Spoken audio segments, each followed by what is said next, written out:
Sir வணக்கம். வணக்கம். Sir, இப்போ ஈரோடு கிழக்கு இடைத்தேர்தலை பொறுத்தளவில் பெரிய போட்டி இருக்காதோ அப்படின்ற மாதிரி தோணுது. ஸோ இப்போ டிஎம்கே கண்டெஸ்ட் பண்ண போகிறாங்க, அதே மாதிரி என்டிகேவும் கண்டெஸ்ட் பண்ண போகிறாங்க. அதை தாண்டி மற்ற பெரிய கட்சிகள்லாம் கண்டெஸ்ட் பண்ணுற மாதிரி தெரியல. பிஜேபி, டிவிகே, ஏடிஎம்கே எல்லாரும் விலகின மாதிரி தான் தெரியுது இப்போதைக்கு இருக்க நியூஸை பார்க்கும்போது. ஸோ இதை எப்படி பார்க்குறீங்க? அதாவது போன தடவை ஈரோடு கிழக்கு இடைத்தேர்தல் நடக்கும்போது பல அதிசயங்கள் நடந்தது. அதில் ஒன்று, பாஜக அதிமுக உறவு முறிவு. அந்த நேரத்தில் தான் அப்படியே முட்டிக்கிட்டு இருக்குது.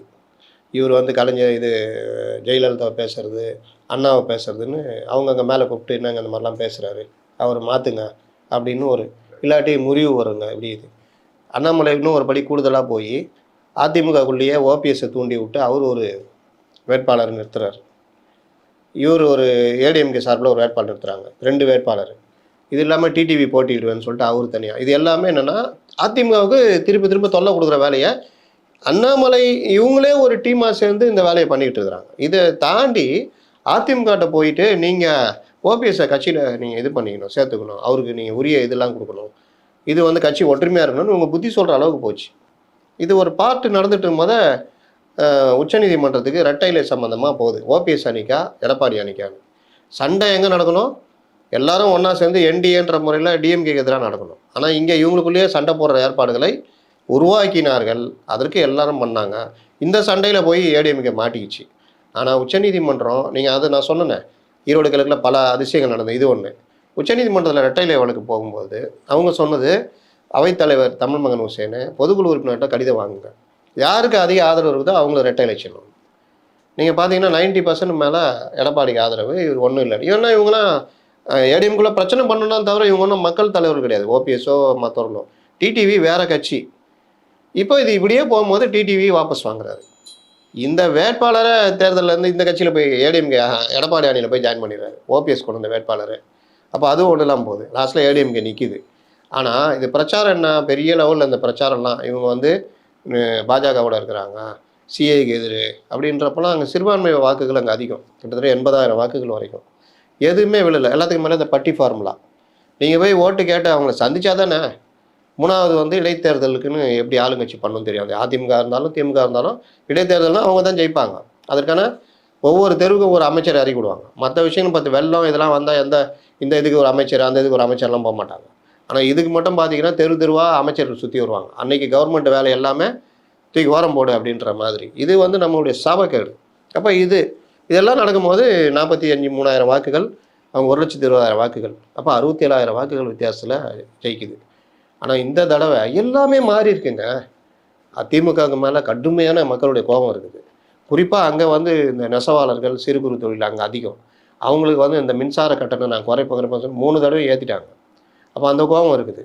ரெண்டாவது, உங்களுக்கு டிஎம்கே அலைன்ஸுக்குள்ளேயே பிரச்சனை போகுதில்ல. நீங்கள் ஏடிஎம்கே நின்னீங்கன்னா பிஜேபி போட்டி போடல, தாவேகா அரசியல் கட்சி ஆரம்பிச்சிட்டாங்க, அவங்களும் போட்டியில் இல்லை. அப்போது அந்த ஆன்டி டிஎம்கே ஓட்டு எல்லாமே நீங்கள் கடுமையாக பிரச்சாரம் பண்ணிங்கன்னா உங்களுக்கு வர்றதுக்கு வாய்ப்பு இருக்குது. தாவேகா யாருக்கு போடுவாங்க? தாவேகா தொண்டர்கள். திமுக போட மாட்டாங்க, பிஜேபிக்கு போட மாட்டாங்க. ஆட்டோமேட்டிக்காக உங்களுக்கு தானே போடுவாங்க. ஆனால் இவர் சீமானம் வம்பில் வச்சுருக்காரு. அப்போ ஆட்டோமேட்டிக்காக உங்களுக்கு தான் விழும், ஏடிஎம்கே தான் விழும். போட்டி போட்டு நீங்கள் இதை பிரச்சார காலமாக பயன்படுத்தணும்ல. இன்னும் 1 வருஷம் தான் இருக்குது தேர்தல். ஏன்னா இந்த புரிதல் ஏன் அதிமுக இல்லைன்னு நினைக்கிறீங்க? ஏன்னா இப்போ நீங்கள் சொல்கிற விஷயம் என்னென்னா, திமுகவுக்கு எதிராக பெரிய ஒரு ஆன்டி இன்கம்பன்சி களத்தில் இருக்குன்றீங்க, ஈரோட்டில் இந்த பிரச்சனை இருக்குன்றீங்க. அப்படி இருக்கும்போது அதிமுக ஸ்ட்ராங்காக தைரியமாக இறங்கி கண்டெஸ்ட் பண்ணலாமே. இதுதான் தலைமையில் இருக்க சிக்கல். இப்போ ஜெயலலிதா இருந்திருந்தால் அங்கே கண்டெஸ்ட் பண்ணியிருப்பாங்க, போட்டி போட்டிருப்பாங்க. அதிமுக தலைமை இந்த பிரச்சாரத்தெல்லாம் மாட்டிக்கிறாங்க. நீங்கள் பார்த்தீங்கன்னா இந்த ஒரு 3-4 மாதமாக தான் அவங்களுடைய ஸ்பீடு இருக்குது. இதுக்கு முன்னாடிலாம் பார்த்தீங்கன்னா பெரிய அளவு ரியாக்ட் இருக்காது. ஏங்க 1000 ரூபா பொங்கல் பணம் தரல, அதிமுக என்னங்க போராட்டம் நடத்திச்சு சொல்லுங்கள்? 2,500 ரூபா கொடுத்துருக்காங்க அவங்க ஆட்சியில் கொடுத்துருக்காங்க. நீங்கள் 5,000 ரூபா கொடுக்க சொல்லி அப்போ சண்டை போட்டிங்க. அப்போது 1000 ரூபாவை கொடுக்கலான்றப்போ வெறும் ஒரு 130 ரூபா 150 ரூபா பெருமானம் உள்ள பொங்கல் தொகுப்பு கொடுக்குறது யாருக்கு லாபன்றதை நீங்கள் பெரிய பிரச்சாரமாக மாற்றிருக்கணுமா வேணாவா? சட்டசபையில் அது ஒரு பிரச்சனையாக மாற்றிக்கணுமா வேணாவா? அப்போ உங்களை எது தடுக்குது? யார் தடுக்கிறா? சேம் இதே பேட்டர்ன் தான் ஈரோடு கிழக்கும். வரலாற்று தவறு இது. நீங்கள் 2 இதில் அடிபடுறீங்க. ஒன்று, நீங்கள் பயந்தாங்கொல்லிங்க, தேர்தலை சந்திக்க பயப்படுறீங்க அப்படின்னு ஒரு பிரச்சாரத்தை கொண்டு போயிடுவாங்க.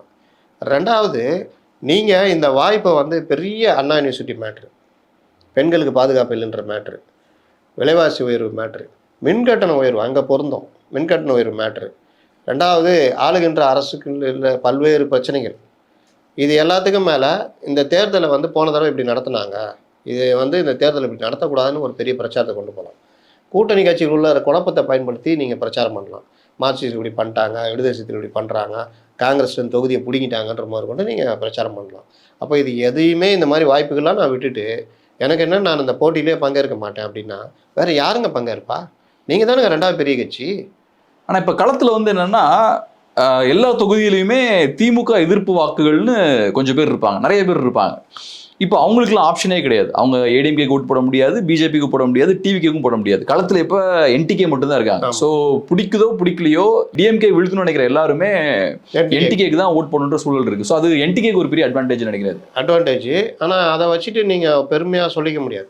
நாங்கள் வந்து இப்போ 2வது இடம் வந்தோம், இத்தனை வாக்குகள் வாங்கணும்னு சொல்ல முடியாது. ஏன்னா ஆட்டோமேட்டிக்காக எல்லாருக்குமே தெரியும் பிஜேபி போட்டி போடல, இவங்க எல்லா நீங்கள் சொன்ன மாதிரி எல்லா எதிர்ப்பு வாக்குகளும் இவர்களுக்கு விழும் அப்படின்றது.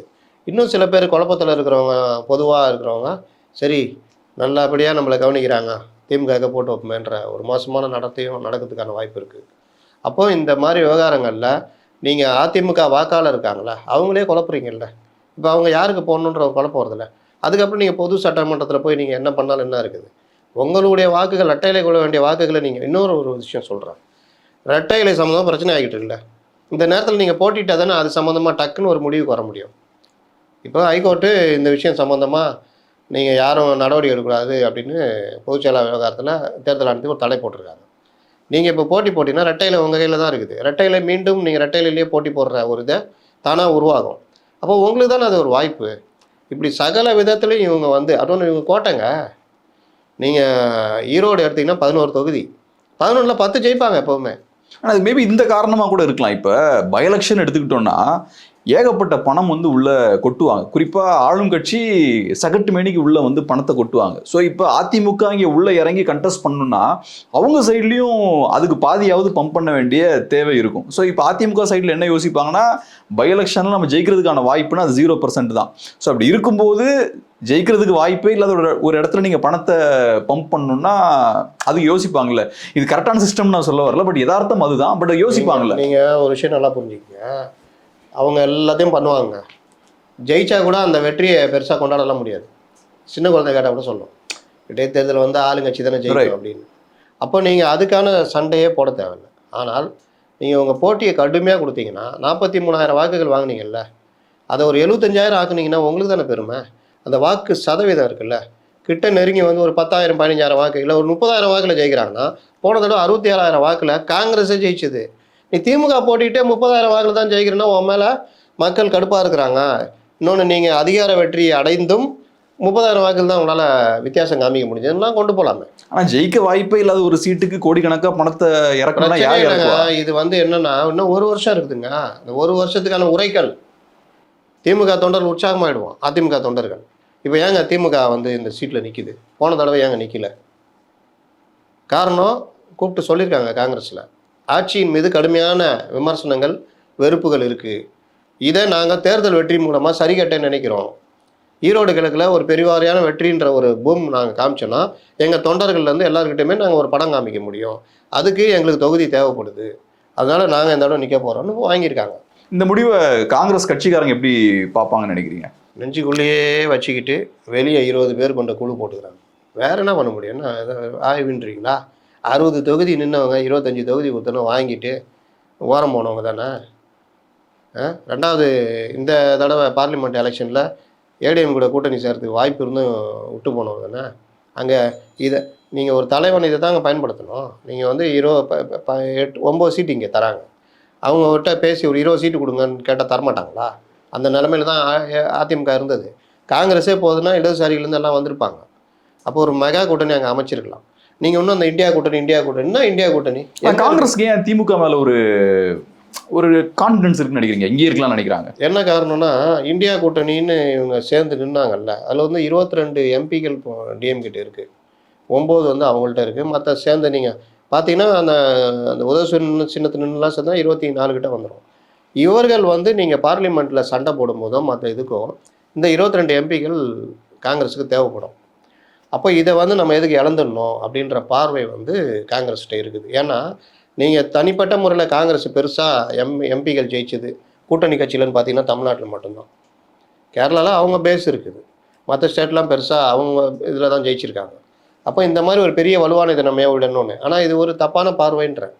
நீங்கள் அடுத்த பார்லிமெண்ட் இது பொது தேர்தல் வரும்பொழுது இதே காங்கிரஸ், இடதுசாரிகள், திருமாவளவன் வராட்டோடய பரவாயில்ல, பாமக இவங்களாம் சேர்ந்து எதிரில் ஒரு அணி அமைச்சாங்கன்னா தட்டு அப்படியே கீழே இறங்கிடும். நான் எப்படி பார்க்குறேன்னா சார், இப்போ தமிழ்நாட்டில் திமுக அதிமுகவை தாண்டி ரொம்ப முக்கியமான ஒரு கட்சினா இப்போதைக்கு காங்கிரஸ் தான். ஏன் அதை சொல்கிறேன்னா, இப்போ காங்கிரஸ் மட்டும் டிஎம்கேலேருந்து ஏடிஎம்கே ஷிஃப்ட் ஆகுறாங்கன்னா ஆன்டி பிஜேபி பார்ட்டி ஏடிஎம்கே தான்ற இமேஜ் அவங்களுக்கு கிடைச்சிடும். மைனாரிட்டி ஓட்டு இங்கே வர ஆரம்பிச்சிடும், கூட்டணி கட்சிகளும் இந்த சைடு வர ஆரம்பிச்சிருவாங்க. ஆனால் அந்த விஷயத்தை காங்கிரஸ் பண்ண தயங்குறாங்கன்னா அவங்களுக்கு ஏடிஎம்கே மேலே நம்பிக்கை இல்லையோ, இவங்க பாஜக எதிர்ப்புல ஸ்ட்ராங்காக இருப்பாங்களா அப்படின்ற ஒரு கேள்வி அவங்களுக்குள்ள இருக்கும். நம்பிக்கை அது 24 வரைக்கும் இருந்தது, உண்மைதான். அந்த அந்த நம்பிக்கையின்மையை உருவாக்குனது திமுக. உளவுத்துறை மூலியமாக, ஈவன் பிஜேபி மூலியமாக, பத்திரிகைகள், மெயின் ஸ்ட்ரீம் மீடியாக்கள் மூலியமாக இவர்கள் கள்ள உறவுன்னு. இப்போவும் பாருங்க, ஆளுநர் வெளிநடப்பு, அதிமுக பாஜக கள்ள உறவை கண்டிக்கிறோம். இப்போவும் அந்த இதை உருவாக்கி அதை ஒரு லைம் லைட்லேயே வச்சுக்கிட்டு இருக்காங்க. என்ன காரணம்னா, இந்த மாதிரி காங்கிரஸும் மற்றவங்களும் யோசிச்சு அந்த சைடு போயிடக்கூடாதுன்றது, அது அவங்களுடைய ஸ்ட்ராட்டஜி. ஆனால் உங்களுக்கு எங்கே புத்தி போச்சுன்னு கேட்குறேன். நீங்கள் இந்த சைடு வந்தீங்கன்னா, இப்போ இந்த வர எலெக்ஷன் 200 சீட் ஜெயிப்போன்னு திமுக முடிவில் இருக்குது. அவங்க தோற்றக்கூடாதுன்றதுலையும், மெஜாரிட்டி இல்லாமல் வந்துடக்கூடாதுன்றதுலையும் ரொம்ப உறுதியாக இருக்கிறாங்க. அப்போது காங்கிரஸுக்கு இவங்களுக்கு இதே கொடுத்து அதே 25, 6, 6, 6 இந்த மாதிரியே நிறுத்தணும்னு நினைக்கிறாங்க. இப்போ காங்கிரஸ் இப்போ என்ன முடிவு எடுக்கணும்? நீங்கள் பாஜக எதிர்ப்பில் கடுமையாக இருந்துட்டாங்க, இப்போ வரைக்கும் நிரூபிச்சிட்டாங்க. அப்போது அதுக்கான அவங்க விலையும் கொடுத்துட்டாங்க அதிமுக. இப்போ நீங்கள் மாறுறதுக்கான நல்ல வாய்ப்பு உங்களுக்கு கதவு திறந்து இருக்குது. இந்த நேரத்தில் நான் முடிவெடுக்க மாட்டேன், 25 கொடுத்தா வாங்கிட்டு நிற்பேன்னா, நீங்கள் இது இன்னொன்று இந்தியா கூட்டணி டெல்லியில் எங்கே இருக்குது? நாளைக்கு நடக்கிற டெல்லி எலெக்ஷனில் கூட இந்தியா கூட்டணி இல்லையே. எங்கே உங்களை மம்தா சேர்த்துக்கிறாங்களா? இங்கே இவங்க சேர்த்துக்கிறாங்களா? இல்லை ஊபியில் யாரும் சேர்த்துக்குவாங்களா? இந்தியா கூட்டணிலாம் ஒன்றும் கிடையாது. நீங்களே உங்கள் தொகுதியில் ஹரியானாவில் சேர்த்துக்கிட்டீங்களா? அவங்க இவங்கள ஆம் ஆத்மியை தள்ளி வச்சு தோற்று தானே போனீங்க. அப்போ எங்கே நீங்கள் இந்தியா கூட்டணி பற்றி பேசுறதுக்குன்னா இருக்குது. அப்போ இங்கே என்னென்னா இவங்களை கொஞ்சம் சேஃப்டி இது பண்ணணும். ஆனால் இங்கே இருக்கிற தமிழக தலைவர்கள் இப்போ அந்த முடிவுக்கு வந்துட்டாங்க. நம்ம திமுக கூட்டணியில் நம்ம தொடர்றது வேஸ்ட்டு, இப்படியே போனால் இதாகாது, நமக்கு வாய்ப்பு கிடைத்தால் மாறுவோம். ஆனால் அந்த முடிவையும் டெல்லி தலைமை எடுத்தால் தான் நல்லா இருக்குன்ற முடிவுக்கு இங்கே இருக்கிற தலைமை இருக்குது. அதுக்காக தான் நீங்கள் பார்த்தீங்கன்னா பல விஷயங்களில் அவங்க அறிக்கை விடுறதெல்லாம் பார்த்தீங்கன்னா ஒன்று ஆதரவாக தான் ஒன்று எதிர்ப்பார்க்கும். மற்ற தலைவர்கள் இல்லாதது இப்போ இவர்கிட்ட இருக்குது. இடதுசாரிகள் தயாராகிட்டாங்க, கடுமையாக விமர்சனம் பண்ண ஆரம்பிச்சிட்டாங்க. விடுதலை சிறுத்தைகளுக்குள்ளேயும் சீட்டு ஜாஸ்தி கேட்போம், 6 கொடுத்தா கையெழுத்து போடணும்னு நிலைமைக்கு வந்துட்டாங்க.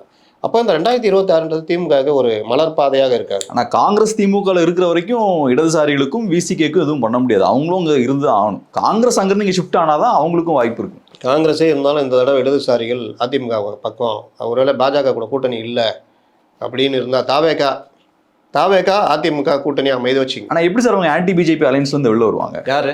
இடதுசாரிகள். இப்போ காங்கிரஸ் டிஎம்கேவோட இருக்குன்னா அவங்க தான் ஆன்டி பிஜேபி அலைன்ஸ்லேருந்து வெளியில ஆன்டி பிஜேபி அலைன்ஸ் பட்டாயம் போட்டு எழுதி கொடுத்துருக்கா.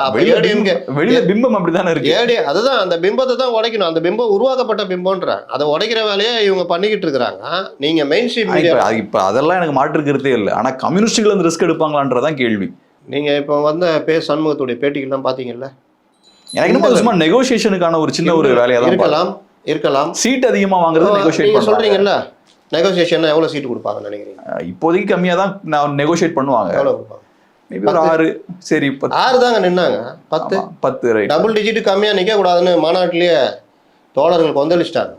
அப்ப டபுள் டிஜிட்னா 15 கேட்பாங்க, 12 நிக்கல. எதுக்கு கொடுக்கணும்னு கேட்குறேன் கம்யூனிஸ்டுகளுக்கு. அவங்க என்ன அவங்களோட பலத்தை 2 மடங்கு அதிகப்படுத்திட்டாங்களா? இந்த ஆணவம் தான் திமுகக்குள்ளே இருக்கு. இல்ல இப்ப ஒன்னு சும்மா சிம்பிளா கேக்குறேன். இல்ல நானே கேக்குறேன், சொல்ல வரேன். ஒரு சின்ன லாஜிக் நீங்க கேட்ட கேள்விக்கு நான் சொல்றேன். இது மேலோட்டமாக ஒரு விஷயத்தை பார்க்கறது. இதுக்கு கொஞ்ச நேரத்துக்கு முன்னாடி தான் நீங்க ஒரு விஷயம் சொன்னீங்க, காங்கிரஸ் இங்க இருந்து அங்க போகுதுன்னா அது வெறுமனே காங்கிரஸ் கிடையாதுன்னு. காங்கிரஸ் அவங்களுடைய வாக்கு சதவீதம் பார்த்தீங்கன்னா ஒன்றும் கிடையாது, ஒரு 5% 6%. ஆனால் காங்கிரஸ் கூட யார் கூட்டணி வச்சாலும் உளவியல் ரீதியாக சிறுபான்மை மக்கள், பட்டியலின மக்கள் எல்லோருமே இது ஒரு மதசார்பற்ற கூட்டணி அப்படின்னு நம்புவாங்க. அந்த உளவியல் கருத்தை உருவாக்குறது தான் காங்கிரஸ் உடைய பலம். அப்போ காங்கிரஸ் ஏடிஎம் கூட போச்சுன்னா இவங்க பிஜேபி எதிர்ப்பு அணின்ற ஒரு தானா அந்த இது அமையும். சேம் இதே பேட்டர்ன் தான், நீங்கள் இதே பார்வை தான் ஸ்டாலின் வச்சுட்டு இருந்தார். 2016 தேர்தலில் இவங்க என்ன 1000 ஓட்டு, இவங்க என்ன 2000 ஓட்டு, நீங்கள் என்ன இதுன்னு. ஆனால் கலைஞர்கிட்ட அந்த பார்வை என்றைக்குமே இருந்ததில்லை. 1000 ஓட்டோ 2000 ஓட்டோ 3000 ஓட்டோ இவர்களை கூட்டணியில் கொண்டு வரும் பொழுது ஒரு உளவியல் கருத்தை உருவாக்க முடியும். கம்யூனிஸ்டுகள் எங்களோட இருக்காங்க, காங்கிரஸ் எங்களோட இருக்காங்க, முஸ்லீம் லீக் என்ன நீங்கள் இன்னும் இடதுசாரியில் கேட்கணும். அதெல்லாம் உண்மை சார். இப்போ அப்போது சொல்ல வரேன், முஸ்லீம் லீக்கு கூட இருந்தால் இஸ்லாமியர்களே எங்களோட இருக்கிறாங்க, ஜவாஹர்லா கூட இருந்தா இஸ்லாமியர் கூட, இந்த மாதிரி ஒரு பிம்பத்தை கட்டமைச்ச உடனே அது என்ன ஆகும்னா, பொதுவான வாக்காளர் இருக்காங்களே ஒரு 30% இருப்பான், அவன் யாருக்கு வாக்களிக்கணும்னு. அவங்ககிட்ட இந்த பெரியார் டெம்ப்ளேட்டு, இந்த மாதிரி மதசார்பு இந்த டெம்ப்ளேட் எல்லாம் போகும்போது ஜெயிக்கிற கூட்டணிப்பா, பலமான கூட்டணி, அப்புறம் ஒரு ஆட்சிக்கு எதிராக ஒரு மனநிலை இருக்கும்ல, இதெல்லாம் பயன்படுத்தும் பொழுது ஒரு ஸ்வீப். சார் இப்போ போன எலெக்ஷனில் கம்யூனிஸ்டுகளுக்கு 6 சீட் கொடுக்குறாங்கன்னா, லோக்சபாவில் 2 சீட் கொடுக்குறாங்கன்னா, நீங்கள் சொன்ன இந்த காரணத்துக்காக தான் அதை கொடுக்குறாங்க. கம்யூனிஸ்டுகளுக்கும் அது தெரியும். இப்போ டிஎம்கேக்கு அந்த இமேஜ் மெயின்டைன் பண்ண நம்ம அவசியம்ன்றது தெரியும். அதுக்காக தான் அந்த சீட்ஸ் கொடுக்குறாங்க. இப்போ நீங்கள் என்ன சொல்கிறீங்க, எங்களுக்கு 6 பத்தாது 12 வேணும்னு கேட்குறீங்க. நீங்கள் 12 வேணும்னா 100% அதிகமாக சீட்ஸ் கேட்குறீங்க. ஸோ அப்போ நீங்கள் 2 மடங்கு அதிகமாக பலப்பட்டிருக்கீங்களா, 2 மடங்கு அதிகமாக கூட்டணி கான்ட்ரிபியூட் பண்ண போகிறீங்களா, எதை பேஸ் பண்ணி எக்ஸ்ட்ரா 2 மடங்கு கேட்குறீங்கன்ற கேள்வி இருக்குல்ல. நீங்கள் முன்னாடி 15 12 இப்படி இருந்தவங்க, நீங்கள் தான் அதை 6 ஆக்குனீங்க. இது முதல் பாயிண்ட்டு. 2வது பாயிண்ட்டு, திமுகவுடைய வாக்கு சதவீதம் 26%. சிபிஎம், சிபிஐ, விடுதலை சிறுத்தைகள், காங்கிரஸ் இவர்கள் எல்லாம் சேரும் பொழுது 44%. அது கூட அப்படி கிடையாது, நான் சொன்னேனே, இவர்கள் எல்லாம் சேர்ந்த பிறகு ஒரு 10-15% எக்ஸ்ட்ரா வரும் அந்த உளவியல். அது இந்த வளம் இருக்குல்ல, அதற்கு தான் சிபிஎம், சிபிஐ, முஸ்லீம் லீக்கு, ஜவாஹிருல்லா, காங்கிரஸ், விசிகா இவர்கள் எல்லாருமே உதவுவது. ஆனால் இவர்களுடைய பார்வை எப்படி இருக்குன்னா, எங்களை இப்போ நீங்கள் சொன்னீங்களா அந்த மாதிரி எங்களை வச்சு தானே நீ என்ன ஒரு ஆளா, நீ உனக்கு இதுவே ஜாஸ்தி, இந்த எண்ணம் இருக்குது. அதை தான் ஆதவ அர்ஜுன் சொன்னார். நீங்கள் எங்களை சொல்கிறீங்களே உங்களை வச்சு நாங்கள் வந்தோன்னு, நாங்கள் சொல்கிறோம் எங்களை வச்சே நீங்கள் வந்தீங்க. இது ஒரு வயசு வருஷா 2 பேரும் பேரலாம் போகிறோம்.